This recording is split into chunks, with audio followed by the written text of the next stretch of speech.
আমি প্ৰতি বছৰে মানে আমাৰ ইয়াত পিপলা চকত ধুনী উদযাপন কৰা হৈছে আৰু অসমীয়া পৰম্পৰাগতভাৱে আমি কৰা হৈছে আৰু ইয়াত আমি প্ৰতি বছৰে ধুনীৰ লগত সংলগ্ন কৰি আমি ইয়াত তাৰমানে আলু ভাজি খুৱাওঁ আৰু লগতে আজি নৱম বৰ্ষ হ'ল নৱম বৰ্ষত আমি ভৰি দিছোঁ আৰু এনেকৈ আমি অহা বছৰো আমি পাৰাখিনিক লৈ কৰি যাম। আমাৰ ইয়াত কাৰ্যসূচী ধুনী কাৰ্যসূচী সাংস্কৃতিক সন্ধিয়া ৰখা হৈছে মানে নলবাৰী আৰু নগাঁৱৰ সাংস্কৃতিক সন্ধিয়া আৰু লগতে আমি মানে আমাৰ লোকনৃত্য লোকগান প্ৰদৰ্শন কৰা হৈছে মানে বৈঠকী পাৰ্টি হিচাপত কওঁ আমি এইটো জালাহৰ পৰা মাতা হৈছে এইবিলাক। এই অনুষ্ঠানটো তাৰমানে আমাৰ বহুত পুৰণাই কিন্তু আমি একেৰাহে 9 বছৰ তাৰমানে 2016ৰ পৰা আমি কণ্টিনিউ কৰিছোঁ।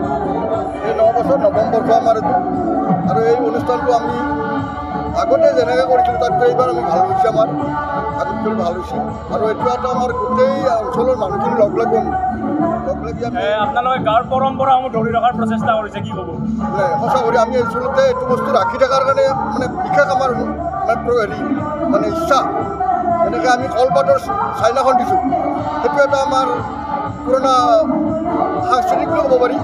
সেইকাৰণে আমি বস্তুটো সেইটো দিছোঁ আৰু মোটামুটি সেইখিনিয়ে ৰাখি দিছোঁ আৰু এই বস্তুটো যাতে আমাৰ ভৱিষ্যতে থাকি যায়